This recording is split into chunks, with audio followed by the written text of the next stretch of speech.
Do an outtake. Hey, you, come on, sit down. You're sitting at the grown-ups table. My name is Jesse Pimpinella, and my partner in crime, John Jacobs. Thank you very much. We got a big show coming up right now because it's gonna be brain numbing. It's gonna be mind numbing. You might want to eat brains because it's zombies, baby. We're talking zombies. Eat them zombies, brains. everybody. Eat those innards. I love seeing them rip apart the insides, which are basically just like pig guts and hot dogs and beef and whatever, and they just I love it. I love it. The blood curdling. Oh, and real quick, I know you guys have friends that like zombies, so you better share that link right now. Punch it right now. Punch it. Hit that share link button. Yes. All right. So right now we're gonna talk zombies, babies. I'm very excited about this because I mean we had in the 2000s. I think we had a wave of horror movies. In the 2000s, we had what I like to call the Asian USA remakes and reboots, where we rebooted a lot of Asian culture movies as well as American culture movies. And then we had the vampire movies because of the Twilight stuff. And then the zombies, man. The zombies snuck up on us from 2001, man. Oh, so excited. Was Jason a zombie? He was a Necronomicon. Watch Jason Goes to Hell. Watch Deadite, Jason Go to Hell. Necronomicon is the book. Deadite is what he would be. Oh, he's a Deadite. Sorry, he's a Deadite. Yeah, shame on me. We're way off today, so it's going to be like this on this show. Are we including mummies? Yes, because we're not going to discriminate against Egyptians. All right, we're better than that. Okay, we don't do that. So mummies are welcome to this show. Okay, so are they really zombies though? I think there's more of an Egyptian curse, but I'm going to allow it. All right, listen. Are you going to tell Egyptians they can't be on the show right now? That's not what I'm saying at all. I just question the validity of the claim that mummies are zombies. It has nothing to do with nationality. Well, they're Egyptian mummies or Egyptian zombies. So Egyptians are the only people that have ever lived on planet Earth that made zombies, that mummify. Oh, yeah, you're putting me in the corner. I don't like this. All right. I'm weaseling my way out right now. Holy crap. Isn't John the guy in the Zombie Baby movie? I recognize him. Oh, my fucking God. Brian Francis, of course, would do that. Yes. So, real quick, so we're talking about zombies. I've got 2 zombie films I was associated with. The first film was actually produced by Ryan Francis, and it was called the Biker Warrior Babe versus the Zombie Babies from Hell. Yes, that's the full title. Long story short, it is about a botched demon summoning that causes an infestation of zombie babies to plague the town of Cranberry Lake, and yours truly played the town cop. And that was that movie? You mean that one right there? That one right there. That one right there. On Amazon. And if you watch, you can stream it live for free. You can also purchase it for $9.99 if you love it.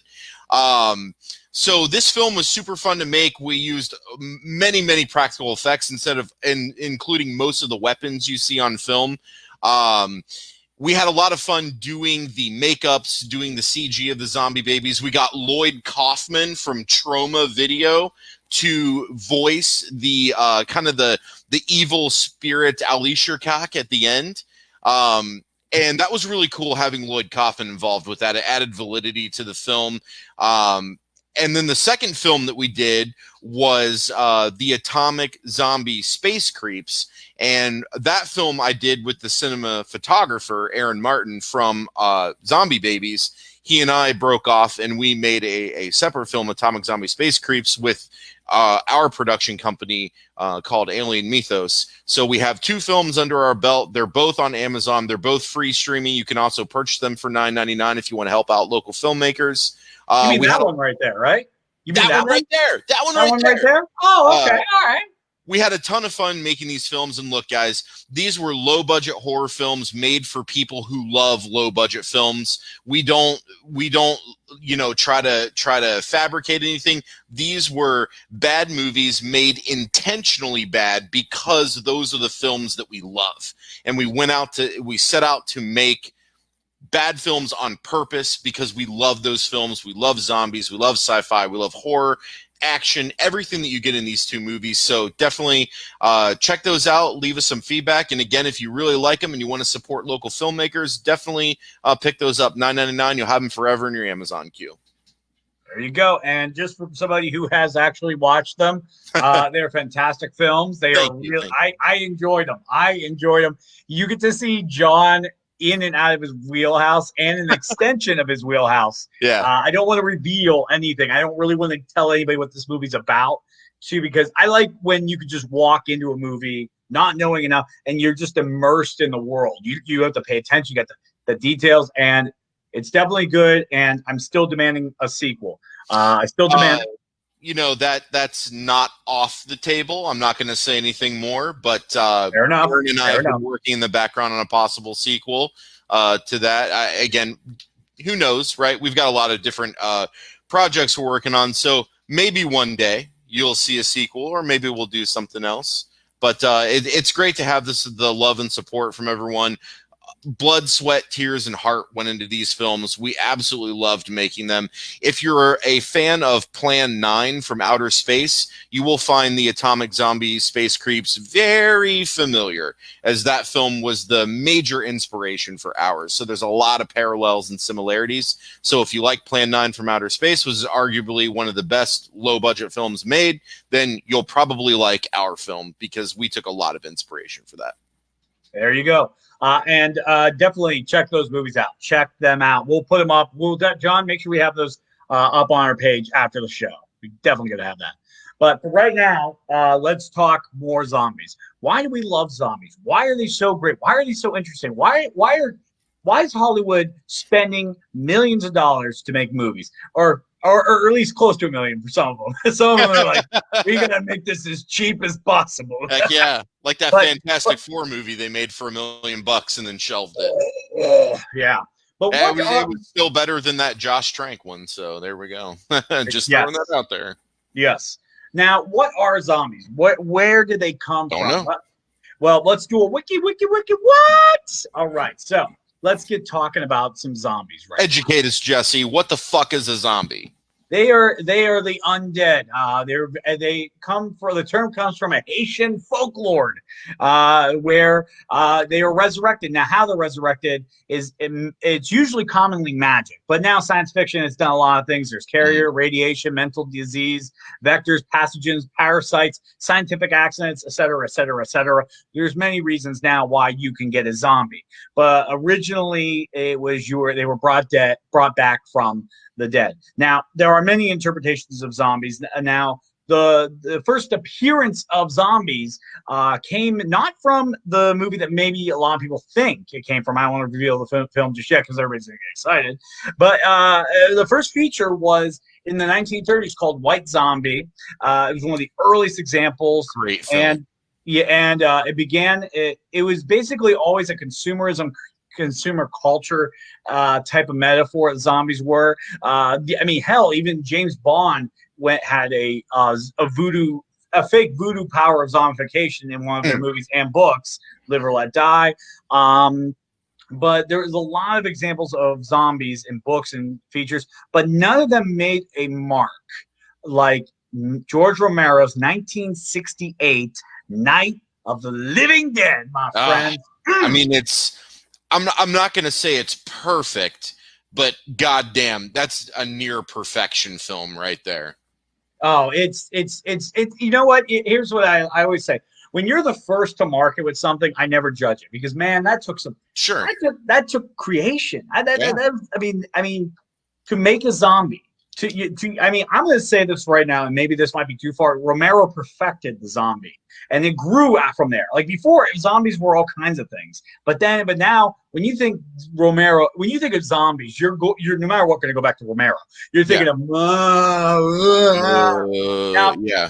He had to maybe walk a little faster than nowadays what we're used to with zombies. But what do you picture as a zombie right now, John? Your door gets smashed open right now. There's a zombie behind it. You grab the object to your right to smash its head in. What does the zombie look like? It would be something that was once alive and that was clinically dead. And for whatever catalyst you want to use, small amounts of brain activity started up again, so that the I guess the zombie, if you want to call it that, is able to perform basic motor functions, which is essentially walk around, so mobile, and eat. And there's no discretion on what they eat, and they typically like flesh, and they like live flesh a lot. So me on a Sunday, but it gets a little weird. Essentially, it's yeah. I mean, we're not just like cutting off skin or anything, you know. I mean, but these things, they'll rip it out. So a zombie has decay because it was dead, and even though certain brain activity was reanimated, if you will, reanimator. You have the organic components are still breaking down. They're still decomposing and whatnot. So you have grotesque rotting flesh. You have, maybe they're missing an arm or a leg. Maybe they're gutted open. You know, maybe half their face is ripped off. Maybe they're missing a jaw. Zombies are all about the horrific makeup and how you can turn something that somebody loved, say your mother, for example, and turn her into a zombie in which she is trying to kill you, and you are faced with the dilemma. Do I kill my mother, who's now a zombie, or do I let her kill me and I become a zombie? Well, look, man, I don't want to get fucking eaten alive. That's got to be a horrible way to go. Like dying in a fire or like drowning, right? Like these are horrible deaths. Being eaten alive ranks up there with one of those worst possible ways to die. And I think that's why we love zombie movies so much, because just like slasher movies, zombie movies are all about the creativity of the story around how the zombies got there, what the zombies look like, and how fucked up we can eat people through this movie. And that's why I love zombies, because there's that little bit of cannibalism there. You get more of the like hardcore gore and like the visual effects that you don't necessarily get in that same context in a slasher movie. So if you're looking for gore, blood, just like savagery, then zombie movies are for you, because you're going to get that every time. You know, obviously there are some exceptions, but for the most part, you're not going to be let down. And we got that in the original Romero trilogy. We had Night of the Living Dead, and then we had Dawn of the Dead, and then we had Day of the Dead. That was technically the original trilogy, and that's the personal favorite of mine.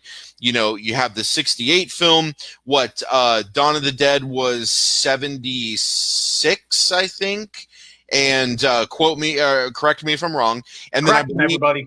And I believe Day of the Dead was 84, 85, somewhere around there.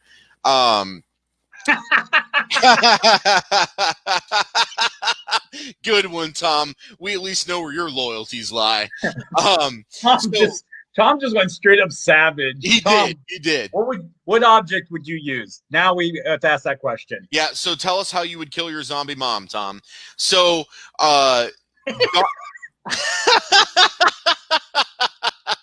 dude, Pete, I love the guy. I've never even met him, but I love the guy.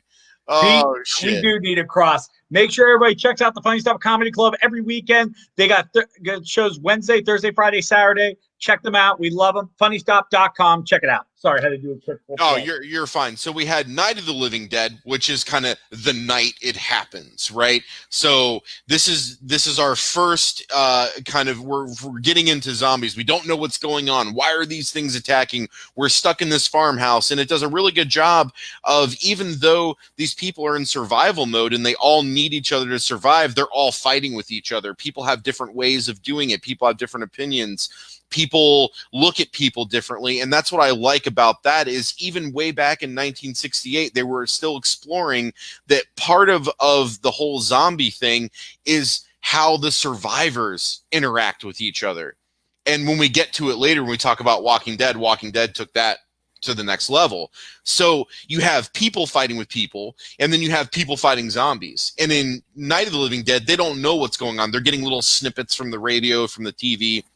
Yeah. And then we fast forward and we get to Dawn of the Dead, which now we have a group of survivors who are trapped inside of a mall. So the setting goes from a farmhouse into a commercial mall where you're surrounded by that consumer culture, but then there's also zombies attacking. And then again, the people are at it with each other. So you get a whole different dynamic there. And then we fast forward a couple more years and we get to Day of the Dead, which, as much as I love Night of the Living Dead, and as much as I love the remake of Night of the Living Dead that Tom Savini and George Romero worked on together, which is one of the examples of a great remake, Day of the Dead is number one for me. And the reason is because I love the story. Again, group of survivors, underground. You have a faction of scientists and then a faction of military guys. Everyone's starting to go crazy in this bunker because they've been trapped in there forever. The scientists are on to breakthroughs with the zombies, but the military people are fed up. They're done with it. They're done dealing with it. They keep dying. So they try to stage a coup and take over. Then you have the scientist people fighting the military guys. And in the middle, you have this beautiful idea of, how do you fix a zombie? How do you change a zombie's behavior? Because they're everywhere in the world now and people are dwindling. So the human race is going to die out and just going to be walking zombies all over the earth. So we don't have enough guns and enough head count to just kill and wipe out all the zombies. So they explore this whole psyche of, well, how do you reprogram a zombie? How do you train a zombie to not do what zombies do? And that zombie was Bob. And that was beautiful. The writing and the acting and all those scenes where they're doing that is fucking fantastic. Yeah. And you will not find that in another film. That can't be replicated. It can't be duplicated. It was lightning in a bottle and it fucking worked. And the whole end of Day of the Dead is just great, where they're just fed up and they're like, you know what? Fuck it all. We're letting the zombies in. And you get some of the best practical makeup effects. Dude gets his head ripped off. Dude gets ripped in half. Dude gets his arm chopped off. People get bitten, eaten. The way they do those effects are very realistic. And like 5-year-old me watching that on TV at like midnight randomly one night when I woke up, I'm like, oh my God. I was like, this is amazing. Like, it was just fucking crazy. There's one where there's a zombie on the ground. They're trying to run away. They got a shovel and they take the spade end and just stab it through the mouth of the zombie and then kick the top part of the head off. I mean, it's beautiful. So when you're like 5 years old and you see this, you're just like, oh my God. So this original trilogy, which we agree kind of really kickstarted the whole thing, even though it wasn't the first, it was the one that really got things going. And we were talking off camera, just like how Halloween wasn't the first slasher film, but it was the one that really gave birth to the whole movement in this genre. Romero's trilogy kind of did that for zombies. Wasn't the first, but it was really the one that got things going. It was the kickoff. It was essentially the kickoff. Yeah. Now let's jump over to our comment section real fast. I want to, because there's a comment I really want to put up here because I actually added as a topic.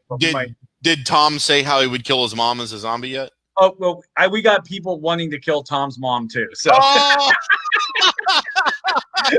so not only did we ask Tom how he would kill his mother, we have Ryan Francis jumping in with flamethrower. Oh, brutal, man. Brutal. And then Tom, man, check yourself, man. This is a little scary. I'm partial to dismembering, so maybe that's the neck. I never take a shotgun blast to the forehead, though. I love how he says it with like a rich, like, oh, well, I'm partial to dismembering. So here's my question. This is so specific, Tom. How long have you been thinking about this? Because clearly this just didn't come to your mind suddenly. Yeah. There was some thought behind this.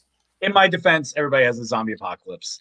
That's true. Everyone has a contingency plan. Yep. I feel like an axe is a lot of work. Why not melt them? Well, all right. And Nigel, sorry I was pooping. What did I miss? Well, you missed John's welcome back, philosophical zombie. You missed John's philosophical zombie explanation. Yes. Yep. So you missed that. Just a couple turds. You missed zombie babies. So thanks for filling them in. So Nigel also had a cameo in the Biker Warrior Babe versus the Zombie Babies from Hell. He has a great death scene, and that's actually how we physically met. We might have talked about this before. We had done some shows where we watched Thanksgiving a couple times live with different people. Nigel kept hanging around. We kept talking to him because he had the Terrible Movies for Terrible People blog. And then we invited him to come to shoot Zombie Babies because we needed some extras for a scene, and we wanted to create a really good death scene for him. So he drove up from DC, and friends ever since. We killed his ass on camera. He was drunk the whole time, and he had the best time ever. So that's the best part about horror movies. And Carpenter talked about this. He's like, when it's a comedy or drama, everybody sometimes they take themselves too seriously. But when you do a horror movie, man, you just kind of lose yourself and just have a blast. Absolutely. At the end of the day, you're killing each other. Yep. You know what I mean? You're killing each other. And how fun is that? How fun is it to kill your friends? Or, you know, because that's the best horror movies, when it's like that kind of a close niche group that just sticks together, thick and thin, and makes horror happen. And that's the beauty of it. That's the beauty of it. Real quick, I just want to put out Pete's last comment because I like to horror myself. He said, call me for next year. So people, I might be at the Funny Stop next year. Oh. Pete, we'll talk.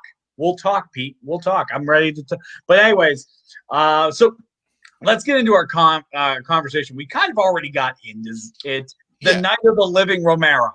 Yes. That's the best way, because, I mean, first off, like I said, this is a fantastic movie with minimal gore. Minimal. Yeah, I would agree with that. They were very conservative with the shots of the zombies eating, because again, keep in mind this was 1968, so standards for television and film were different. Standards of what just people accepted as entertainment was different than is now. I mean, we're all desensitized to this shit now. Yeah. But in 1968, man, this freaked fucking people out, man. Oh, it did. This freaked out. Like, people went ape shit over this. They got scared. They thought it was real. It blew their mind. It was almost like watching Star Wars for the first time. It's something you hadn't seen yet in that context, presented to you in that way. And much like other films from that era, Planet of the Apes comes to mind. I wish I was alive to have experienced watching those films during that time when they were brand new, live in the theater, initial release. I really wish I could have been a part of that, because it would have been something very, very special. Well, we have to call timeout on the show because we got something awesome. I know, right? I have to, because I forgot. There was that comment we needed to discuss. What comment? It's a good one, and of course Ryan would come up with it. Oh, and Ryan, God. What did he do now? Topic, but man, let's talk about this real quick. Let's unload this real fast. Is Frankenstein a zombie by definition? I would say yes, because even though Frankenstein was made of parts of different people, at one point Frankenstein was alive, and then he was dead, and then things were done to him to reanimate him.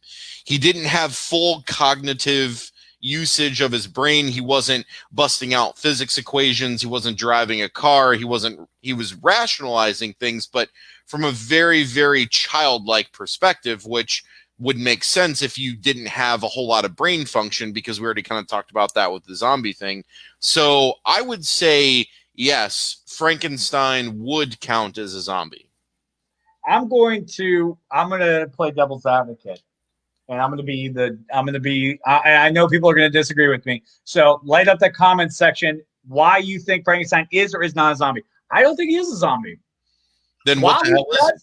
While he does fit the definition, he is, I think, because I'm going off the book, because I read the book and the movie. Okay. And I think that's a very, very important, because the original film and the book are like vastly different. So the book is essentially Frankenstein and the Bride of Frankenstein put together, essentially. Almost, essentially, but not exactly. So basically, if you've seen both those movies, and if you haven't seen Bride of Frankenstein, I mean, that's probably one of the best sequels out there.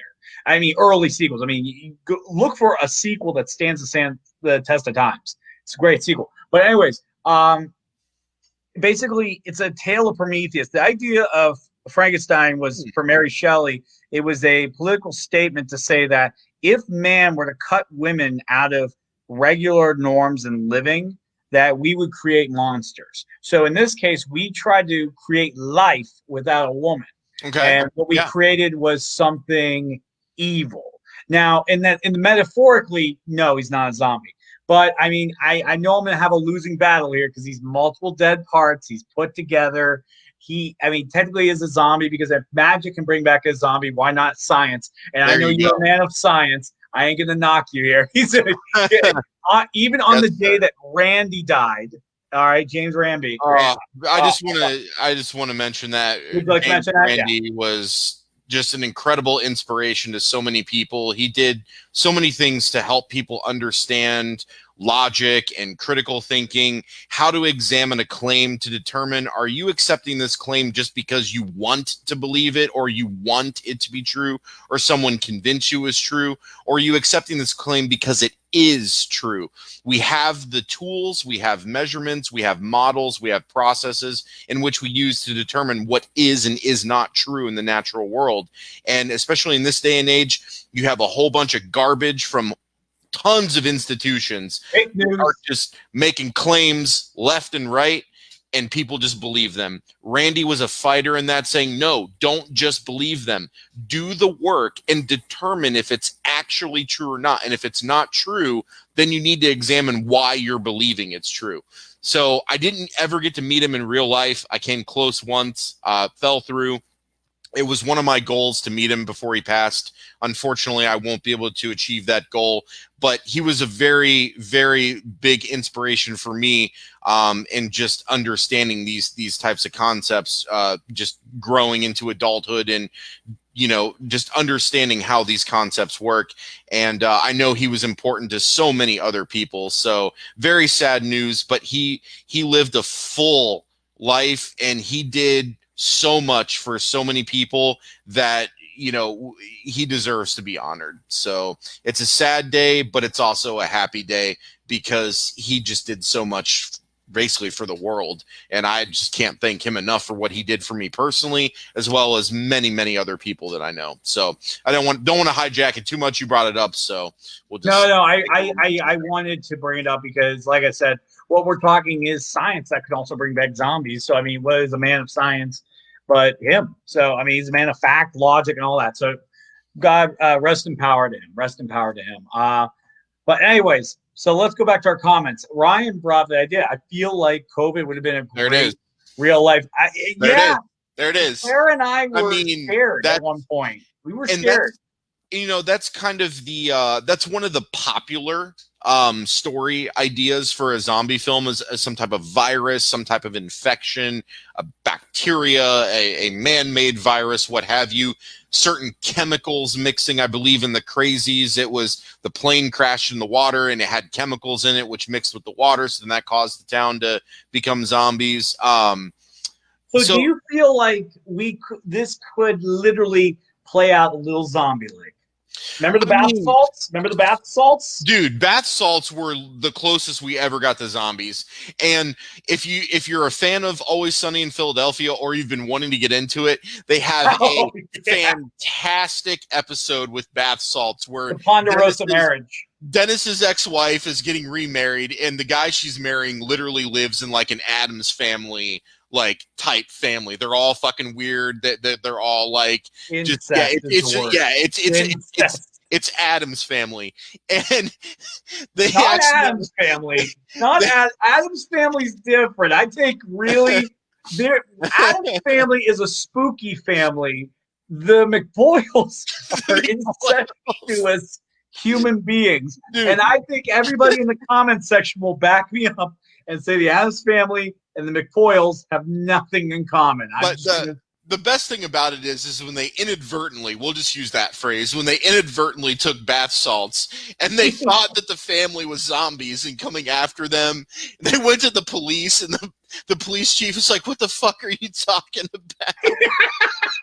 And they're like, they're real zombies. They're coming after us. Turns out everybody just got fucked up on bath salts. So fantastic episode. Always Sunny. Great show. But watch that episode in particular. It's a great Dennis episode too. Very much like Randy Marsh. Dennis episodes are just always a guaranteed win every time. So they're the best. They're the best. And we got some Frankenstein regarding the Frankenstein question. So let's see what we got here. Sounds like a zombie to me. If you're dead and come back, you're a zombie. Gotta go load the shotgun. Yeah, well, look at Ryan joining. That's true, but I'm gonna challenge Ryan. The brain. It doesn't matter how many. Let's say it was made from 6 people. Okay, I'm just making shit up because I don't know. I'm sure that they mention how many either in the book or when I just can't remember. But if you're made from 6 people, it's still one brain. That brain was once alive and a person, and then that brain died, and then all these parts were stitched together, and then they used science to reanimate the brain. Yeah, because I mean, anybody can throw up a Tesla coil and say science, but whatever. That's a whole other discussion.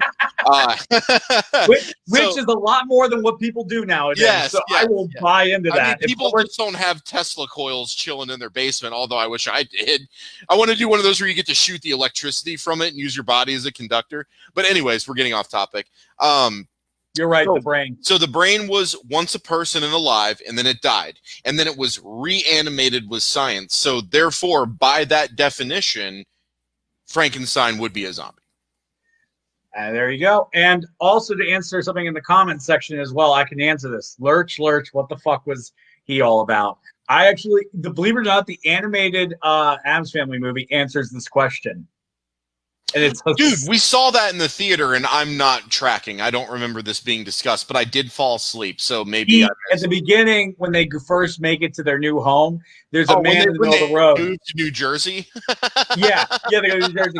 The Lurch is an escaped mental patient who like tries to kill them at first, but they're like, concierge, they're giving him stuff, and he gets confused, so he just goes, all right.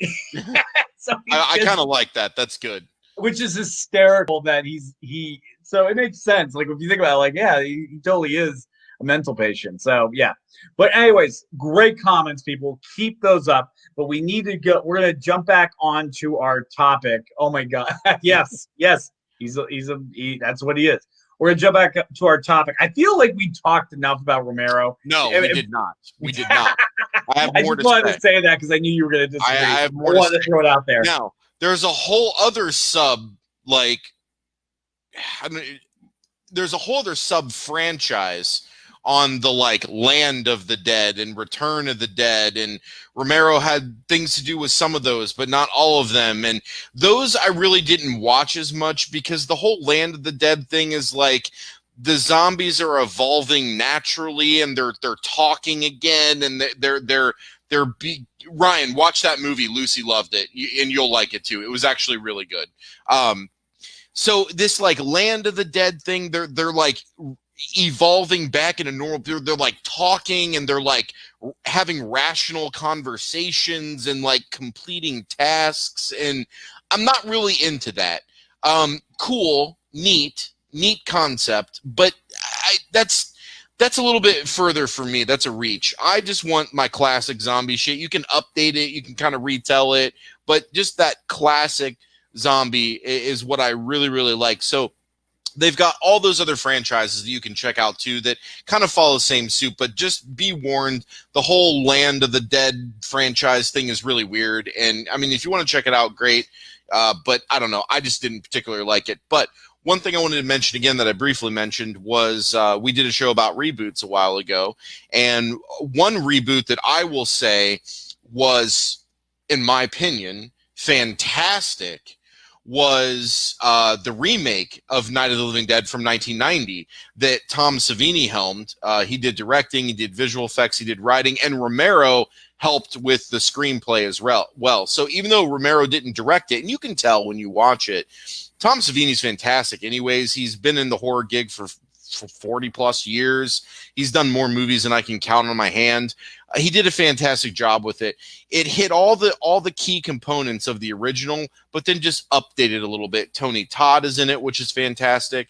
Horror movie icon right there, Candyman. It just, the Barbara character, they do something a little bit different with her, which I really like.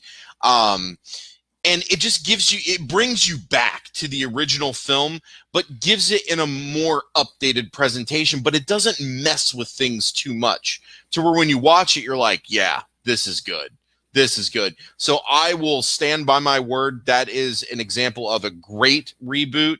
I like it just as much as the original Night of the Living Dead. In fact, I just watched both of them back to back Sunday night. I watched original Night of the Living Dead, black and white. They do have a color version out there. I'd recommend checking out the color version because it is a different experience. But in my opinion, black and white's the way to go because that's OG. That's the way it was intended. The color version is really good, though. I highly recommend watching it.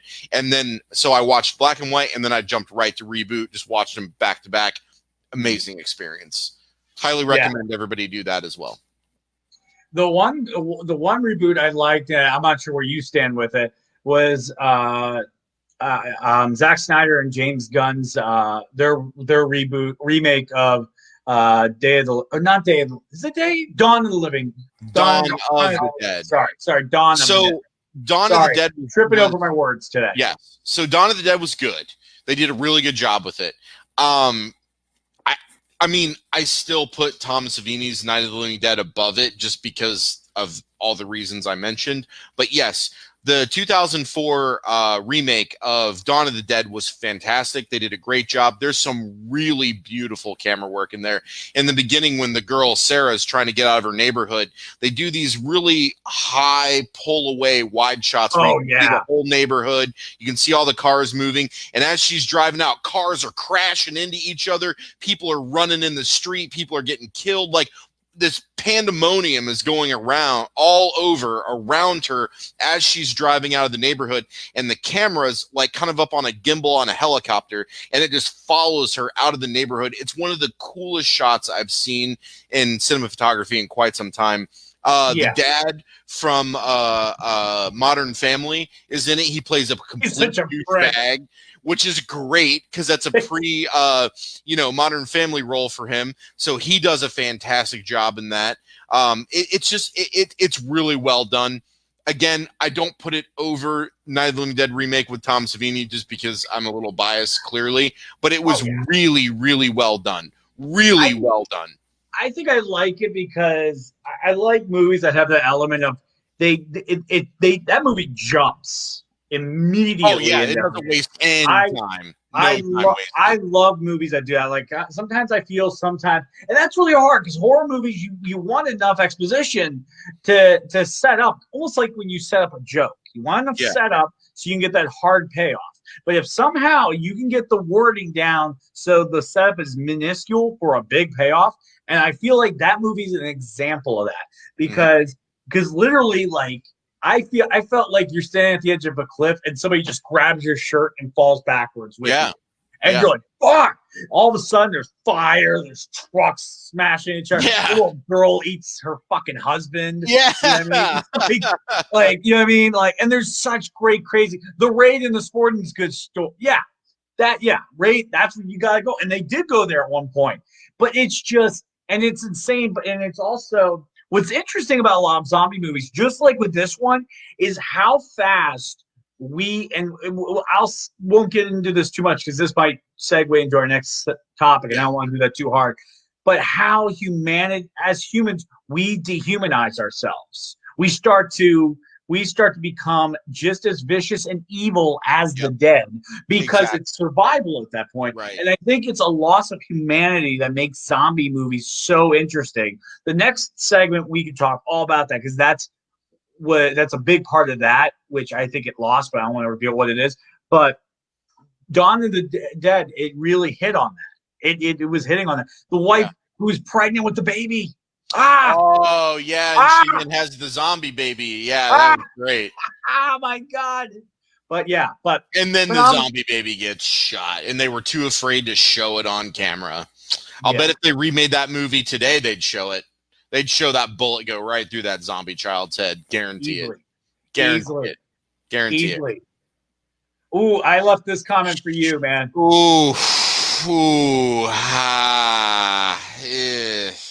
So the books were good. The movie, though, was nothing even remotely close to the book. So I didn't care for it. I watched it once and hated it. My wife thought it was okay. She was a huge fan of the book. She told me all, she explained everything in the books, how they went. And the books are just way better. So I don't know. I can't agree that was not only was good, but was one of the best of the 2000s. Plus that movie, Ryan, that movie came out in like 2013. So, I mean, come on. But I mean, if you like it, that's cool. I'm not knocking it. Movies are subjective. They're art. People like certain things. People don't. I'm just saying it wasn't that good, and the books are way better. So. Yes, he doesn't care. One day we'll have to have a fun debate with you two with that movie, because I imagine that would be a very, very good show to do. No, there will be better topics for Ryan and I to debate something on. We'll do a whole episode of Power Rangers. How about that? And Ryan and I will debate Power Rangers. There we go. I'm game. All right. But anyways, so with Romero, like I said, I think what he did is he did what John Carpenter did to the slasher films. Yep. He started it up. He defined what a zombie was, much like how John Carpenter defined the slasher. He gave us a template that I think, as Ryan said earlier in the comments, a template that we can evolve, and change. But no matter what, if you shed all the layers of every zombie movie that exists today, you're always going to get the Romero formula. You got it. Always. You got it. You're always going to. If it isn't broke, don't fix it. Exactly. And which I think that brings us to our next topic. I'm looking at my timer now. We're at 42. So. Oh, Tom's wife Alicia's on. Hey, Alicia. Hey, Alicia. What's up?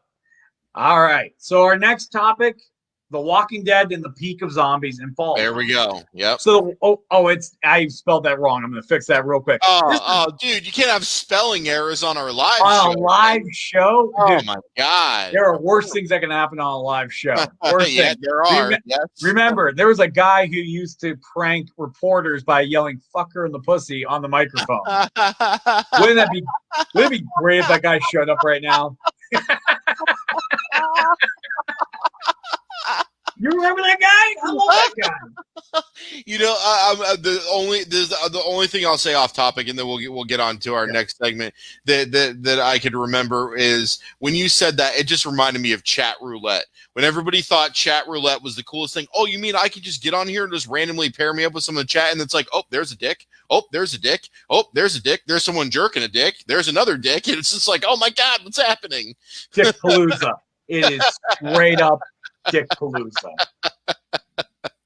But oh shit. So we're talking about The Walking Dead and what it did for zombies. So off camera, I made the horrible comparison that I can't believe I'm about to say, but I'll say it just because it is a comparison. Those god-awful Twilight movies brought a resurgence to vampires. In that same context, Walking Dead did that for zombies in now the 2010s to 2020 where we are now. Walking Dead did that, and I loved Walking Dead for the first 3 seasons, maybe into the 4th, because it wasn't about the zombies. It was about the people, and that's what I liked. And you still got the gore aspect. You still got the zombies. You still had what I like to call the Oz setup, where you kill a main character that you love either the day you introduce them or you make people fall in love with that character and then you kill them. I don't care what anyone says. Oz did it first. Everyone after that just copied off of Oz. Fight me on that. So I loved those first few seasons of Walking Dead, but once it just became rinse and repeat, I stopped caring. And then once it got to this point of that there is no end in sight, there's no goal, there's nothing these people are trying to achieve other than not get killed by whatever next group of human survivors they're going to encounter next. So I think with that, I got fucking tired of that shit. So I dipped basically after Terminus. I was out, and I'm happy that I left, because if I stayed with that show, it'd just be dragging me down. And look, if you're a fan of it, that's awesome, and more power to you. Again, you know, it's art, it's subjective, but this show has gone on way too long. The rinse and repeat is really annoying. You've got, I don't think there's hardly anybody left actually now from the original cast, because you've killed them all, which, okay, that's cool. But it's just like two. I think there's two. Yeah, I just got sick of it, man. And like I said, there was never any goal. There's nothing important they're working towards. There's no plot that they're trying to unravel. There's no, pot of gold at the end of the rainbow. All it is, hey, we're going to go live here now. And, oh, oops, we found a new group of other humans. And, oh, now we're fighting with all of them. And now all of us got killed. And, oh, now this isn't safe to live here. So we got to go run somewhere else and all get separated. And then all come back to the new place we're going to live. And then just rinse and repeat every season. And I got sick of that shit. It just, it took such a great concept and what the comics did and just really drove it so far into the ground that I don't give two shits about it anymore. So I'm sorry if that upsets you, but I hate the show now. The thing is, the show had a point to begin with. It was about what will it take for someone to lose their humanity? And they had great examples of it early on in the show. Like the one with Shane and him wanted to drop the boy off 18 miles out. And then they realized he knows where the farm is. And it was deciding to either leave him for dead or not. And it was like, the dead will kill, but we're not going to stoop to their level. I'm going to save Shane. Even at one point where Shane wanted to kill him, he still saved Shane. Yeah. Yeah, I mean, so or when Daryl was fighting to save the one kid from being hung, or yeah. There was a lot of good elements of we're not going to lose our humanity, because not a lot of people know this. The Walking Dead does not refer to the zombies; it refers to the humans. That's what they're referring to. They say it in the episode as well as in the comic book. They're saying like, we're just here, we're just going on with life. We are the Walking Dead. That was, I butchered the line entirely.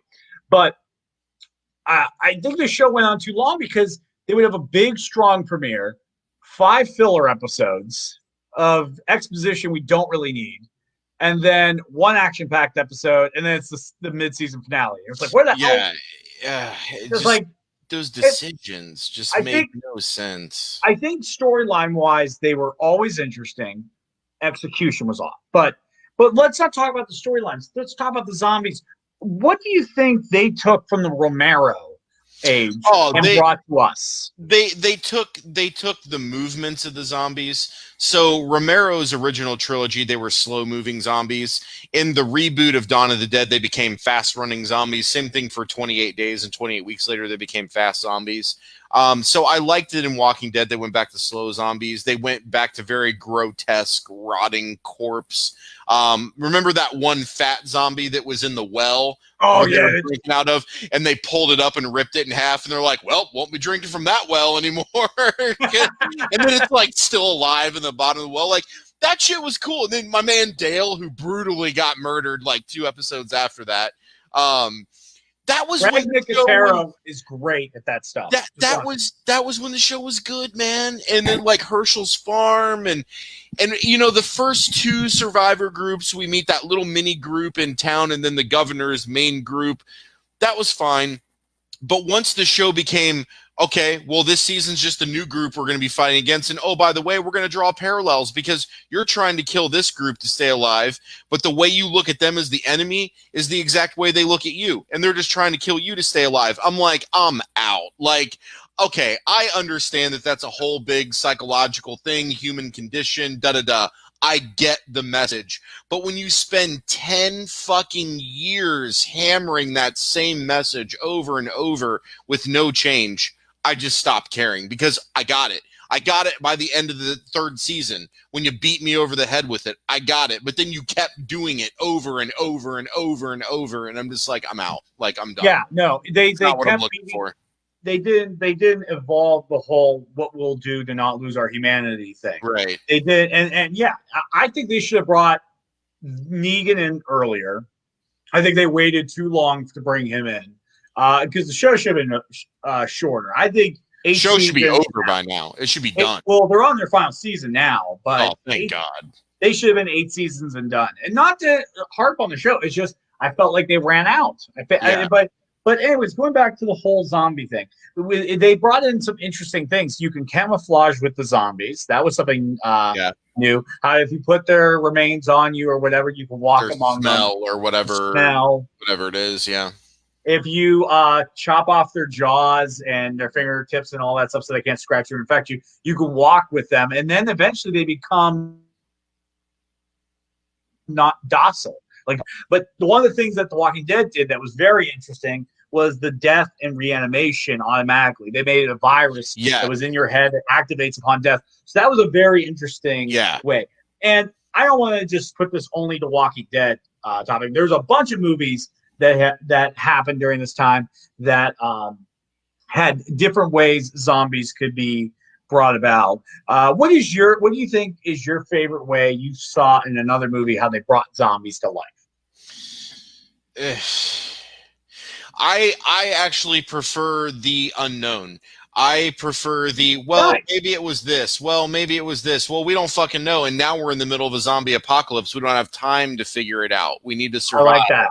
So I actually like not having the explanation. Now, 28 days, 28 weeks later, they give you the explanation right in the beginning. It's a rage virus, and it's very contagious, and it takes over your brain and makes you do crazy shit. I was okay with that because it was establishing that universe, and it was very contained. I liked that. But overall, for zombie stuff, I don't want an answer. I like hearing in the presentation all the different experts, because that's how it would be in real life. You would have this guy saying this, and this guy saying this, and this guy saying this, and this guy saying this. So I like to see that with no answer. I like that because I feel like that fits the zombie genre. Now, there's other films that have done this that I fucking hate because they did that, and we can bitch about that all day. But keeping it in the context of zombie films, I prefer the unknown answer as to why it's happening. I like that. Yeah, like the news clippings. We don't know where this is coming from, how it's coming, and all that stuff. What's Tom's comment? Return to Living Dead. Warning signs. Check your pulse. You're dead. What the fuck, zombie? Yep, you gotta watch out for that. You gotta watch out. But and I think one of the interesting things that came from now this time period of zombies is, do you remember the time everyone would joke about having the zombie apocalypse plan? Remember that? Throw the comment up there from Evan. Oh, absolutely. Well, they kind of. I totally agree. Well, technically, that is a part of a trilogy, but he's saying I understand that are all set in Shaun of the Dead. And actually we need to jump over to our final segment because we're running out of time. We were gonna talk about Shaun of the Dead in our final little segment there. But zombies. Let's keep talking zombies. Yeah. So I agree with Evan. I would love to have seen the trilogy. I don't know a single person alive that didn't like Shaun of the Dead, but it makes me sad every time I watch it. And that's because Ed becomes a zombie. And I hate that. I get it for the poeticness of the story, and I get that they did the lighthearted ending where he's just chained up in the shed and they can still play games together and be friends and the happy music, but at the end of the day, he's not his friend. The guy's a fucking zombie. He's locked up in the shed. He still has to be careful because Ed tries to eat him all the time. I don't like that they ripped apart Shaun and Ed. They were like two peas in a pod. They were like brothers, and they ripped them apart. And they killed everybody, and the whole family wiped out. All the friends wiped out. Everybody died except for Shaun and Elizabeth. That was it. Yeah. But that's the brilliance to, I think, a zombie movie, and I think that's the brilliance to any zombie movie that lasts. They follow the whole George R.R. Martin thing. Make your audience fall in love and then break their fucking hearts. And every time I watch it, I still get sad when I'm like, no, I don't want Ed to die this time, but he does every time. So yeah, now and that's going back to real quick. Walking Dead, they lost that edge of anybody can die, because there was at one point you're like, oh Jesus Christ, can somebody fucking die already? Yeah, like Andrea, I think Andrea's death was the first time people celebrated a character being killed off. Everyone was like, yes.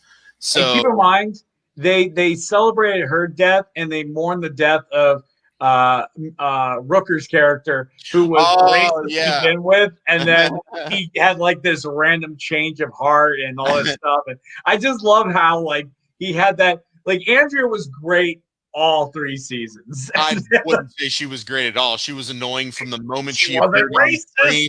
She wasn't racist. I mean, okay, fine. That's not. She was a Karen. Sure, yeah, but it was Karen. Even when she was bitching at her sister about the fucking fishing line and the knots, I'm just like, I'm tired of hearing this woman talk. Like, I can't stand her. And then her sister died, and then she went off on the deep end, and then she finally started doing stuff, and then she got allured in by the governor, and I'm just like, I'm done. I'm done with this character. Kill her off. She's dragging people down, just like Lori. Lori's the whole reason Shane died. That whole dichotomy happened, and then because of her, Shane ended up getting killed by Rick. And it's just like, oh my God, why are these influencing characters so terrible in this show? It just made me so mad. So that should have been a precursor when I was watching. Like, I'm probably not going to stick out all the way through with this show. But we already talked about Walking Dead. We talked about Shaun of the Dead. I think we all agree Shaun of the Dead. It sounds like people in the comments absolutely love Shaun of the Dead as well. Another film series that I really loved, which I wish they would have made a third one to make it a trilogy, is the 28 series. So we have 28 Days Later, we have 28 Weeks Later. Just a nice, modern, updated version of this. This was the rage virus. The zombies ran around. It was set in London. The first film was just a great survival film. You come across the military people that you think you can trust, but they're all douchebags. They're trying to rape the women so that they can have babies and create a new, repopulate. That type of stuff is legit because that's the type of shit that would be happening. Then we get 28 Weeks Later, where now we're opening London back up. We've cleaned it up. There's still a lot to do, and we're bringing people back. And this guy totally abandoned his wife like a piece of shit, and then he finds out that his wife has some carrier gene to where she can pass it, but she doesn't turn into a zombie. He doesn't know this. He kisses her, and he becomes a zombie, and boom, outbreak again. And I always feel bad for Jeremy Renner because he gets barbecued in that movie, and all he was trying to do was help that scientist and those 2 kids. That's all the man was doing. He was a military man. He was doing his job, and he got fucking barbecued alive. I hate that scene because I hate that he died. I wanted him to live. I'm a Jeremy Renner fan, so I was bummed that he died. But you could always watch him in Dahmer and get all that life back. So because he was great in that film. Ryan brought up Pet Cemetery. Yeah, so that's kind of the concept of Pet Cemetery is when the ground is now sour, so instead of them coming back as they were, they come back more demonic. And that was the whole undertone of Pet Cemetery that neither one of the 2 films fleshed out that the book did that really pissed me off. But yes, we have Zombie Kitty in church. We have Zombie Gage as the kid, and then I forget the neighbor's son that he brought back to life. What was that guy's name? I always forget that character's name. So, but everybody clearly knows who I'm talking about. Where the town had to come together and kill him because they realized he was all messed up. So, yeah, I would say Pet Cemetery is zombies. I would agree with that. Yeah, I think it. I mean, it's like I said, it's one of those things where I think nowadays demons and zombies intermingle now. Yeah, it's blurred a little bit now. You can go one or the other, but a lot of the stuff now is kind of a merger of the 2. And actually, I'll retract what I said. I think Pet Cemetery is more of a merger of the 2. Yeah, it's just straight up zombie because you have the demonic part and the reanimation part. Yeah. So I'd say it's more of a merger of the 2. I think the new movie leaned harder on the zombie, in my opinion. Like I felt garbage. I did not like the first movie. I liked what they tried to do. Like, no. Sorry, that was my brain resetting. My God. I liked what they tried to do. They were trying to turn the movie on its ear a little bit. They didn't do it great. It's like when someone says, like, hey, look, you love chocolate and pizza. And if I can make a way for these 2 to come together and be super delicious, would you want that? You would say, yes, I would love chocolate pizza if you made that taste good. But what they gave us was shit. So, I disagree. While it's not like the book, there's a whole part of the book that's missing from the films. And that's Judd's conflict with the demon. every time something gets buried at the pet cemetery and the demon infects it and gets to come back, that's kind of the premise. Yes, and it's this battle of Judd versus the demon. And at the end in the book, Judd and the demon have a whole conversation that explains everything, and then the demon puts the knife into his chest. Why, after an original film and a reboot film, did both of those films miss that? Because that's the most important part of the whole fucking story. It explains and brings everything together, and they missed it twice on both movies. I don't understand why. Stephen King movies have just a history of missing the mark of the book. They just have a history of that. Some when they hit the mark, they hit the fucking mark. Sure. But most of them do miss the mark a lot. And so that's what I chalk it up to, because sometimes I believe that Stephen King's books aren't as translatable to movies. Agreed. Sometimes it's like, because like I can see what they want to do, but it's like they can't do it. They just can't. Like if they would have done the whole turtle thing in It, you know what I mean? Like people of it would have been a hard sell. Or like in Watchmen, I'll send it to superheroes. Whoa, be careful about what you're about to say now. In the Zack Snyder movie, they didn't do the actual ending true to the end. Well, they had to doctor it a little bit, because having a giant tentacle monster in New York City wouldn't have really went over well. So that's what I'm trying to say. Exactly. We got to wrap up right now, but I want to just get these last comments in real fast. Yeah, there was another one from Evan. He was talking about Dead and Breakfast, which I totally agree, Evan. Dead and Breakfast is underrated, and it's fantastic. I recommend everybody check it out, including you, Jesse. I'll check that out, yeah. Is the ghost a zombie? I'm going to say no. I'm going to say no to that. Yeah, because that's a whole nother thing. Something has to be reanimated. Something has to be reanimated. You see Nigel's comment just straight up to Ryan. He's like, no, Ryan, it's a ghost. Nigel, that's got to be comment of the day on this show right there.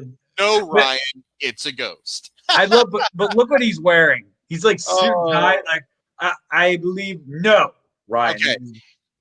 Nigel is not fooling a goddamn person wearing that suit and tie. We all know who he is and what type of guy he is. He's not a suit and tie kind of guy, but he looks great in that picture. Well, Ryan and Nigel, we'll have to have you both on one day to fight it out. That'd be a good topic. We could just do a debate episode, have a few different topics, and have people debate them. Ryan and Nigel could debate whether ghosts are zombies or not. That'd be fantastic. There we go. Future episode right there. We'll moderate. But right now we got to wrap up. I want to thank Nigel, Ryan, Evan, Tom, Alicia. Let's see. I'm looking to see if we forgot. Ted. Ted was on in the beginning. I think that's everybody that we got. Yep, that was everybody. That's everybody. And as always, I want to give a shout out to our producer, Vance, Max Rowland, for the graphic designs and everything. Thank you all so much. Next week is going to be, I think, one of our last Halloween Spooktaculars. It will be the last Halloween Spooktacular episode. Until next year. But really cool thing that's going to happen, you'll probably get a little more sneak peek than the week after, maybe, because I got pictures to show, because, folks, I'm getting married on Halloween. Woo! Jesse's getting married on Halloween. Yes, I'm very excied about it, man. And I believe I have somebody officiating my wedding. Oh, well, who is that? He was in a very, very awesome movie.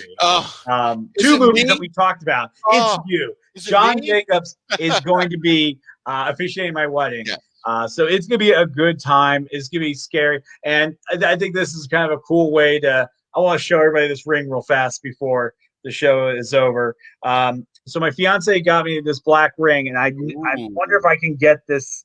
So it says, when we're together, I can't get it perfectly. When we're together, every day is Halloween.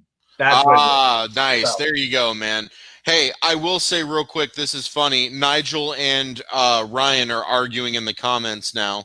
So apparently Nigel is a functioning adult, and Ryan needs to eat ass or not eat ass. So these are some great segues into future episodes with Ryan and Nigel. So We'll make it happen.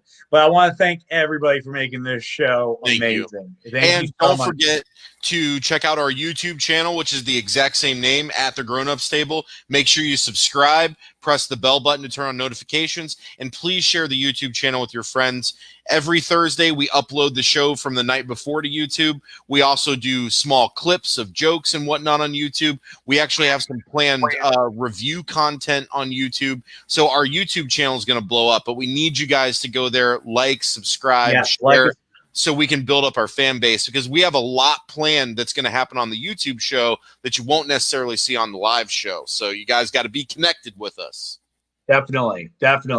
So we're counting on y'all. Help us build this thing up. Help it big a bit, because at the end of the day, your comments, you guys are rocking out with these comments. You guys are making this show awesome. Absolutely. So we thank you as well. But until then, we'll see you next Wednesday at 7 o'clock. But until then, I'm Jesse. And I'm John. And you've been sitting at the grown-ups table? Have a good night, everybody.